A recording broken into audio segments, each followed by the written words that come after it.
Hi guys, I'm Charlie, a Charlie book fanatic. Welcome back to my channel, and today I'm going to talk to you about the books I managed to read in March. The first book I managed to finish in March was a book I was so hyped about, so anticipating. It's one of the most popular books on BookTube right now, and that is Stacy Jones and the Six by Taylor Jenkins Reid. I've read almost all of Taylor Jenkins Reid's books after I read Evelyn Hugo, and this was her newest release. Everyone was hyped about it. I immediately picked it up when I saw it in the store and read it, and this kind of disappointed me. It was a little bit too much like Evelyn Hugo. If you don't know what this book is about, it's about a singer called Daisy and a band called The Six, and they merge together and they sing together, and this entire book is detailing how they eventually broke up, but mostly their dynamics while they were together. It is formatted through an interview. Basically all you see is their name and then what they will be saying, just like in an interview in a magazine or something. I love the dynamic between Billy and Daisy, Billy being the lead singer of The Six. I absolutely loved how Taylor Jenkins Reid was inspired by these dynamic rock duos from back in the day, and Daisy and Billy definitely had their own thing going on. Like, it was a little bit like a romance, but it was also very much friendship and ultimately very destructive, and I really liked how it was so complex. I do feel like the interviewing format was underutilized. I feel like something more could have been done with it.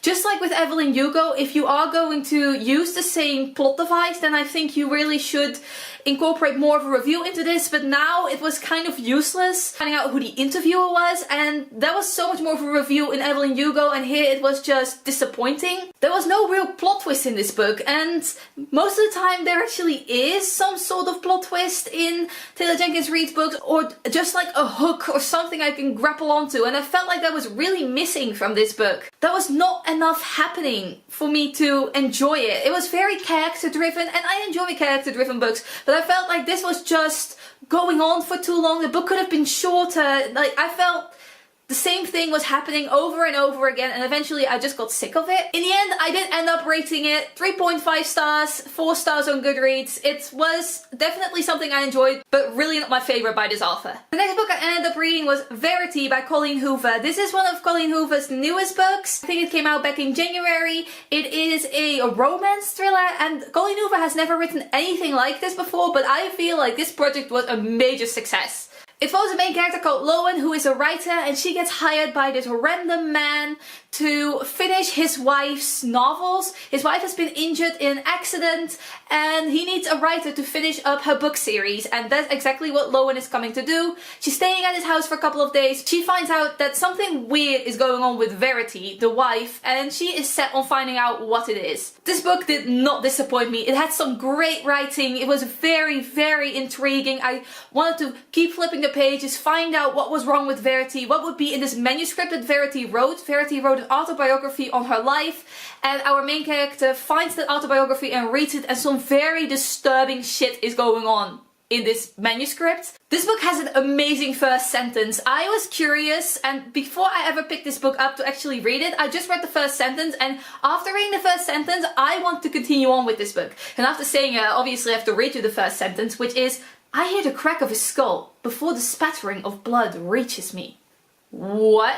Oh my god, that made me want to read on, if nothing else. This was a really thrilling book. Something happened in here and I was on the edge of my seat, and I was so creeped out sometimes that I was like shaking, and I just had to put the book down because I was so scared. The book does have an open ending, and that is not my favorite. I hate it when books are open-ended. I just need a closed ending. I need a conclusion to a story, and that is not what this book gives you. It gives you a lot of room for interpretation, and I just don't really like that. The romance in this was also not my favorite. I feel like my favorite aspect of this book was the thriller aspect. The romance was unbelievable, felt very rushed. I just didn't get it, but I didn't read this book for the romance, luckily, and I don't think you should go into it expecting to love the romance, because that is really not what this is about. But all I can say about this is it's a really fucked up story, and you should read it now. I gave it 4 stars. Then I read Miss Marvel Volume 8 Mecca by Willow Wilson.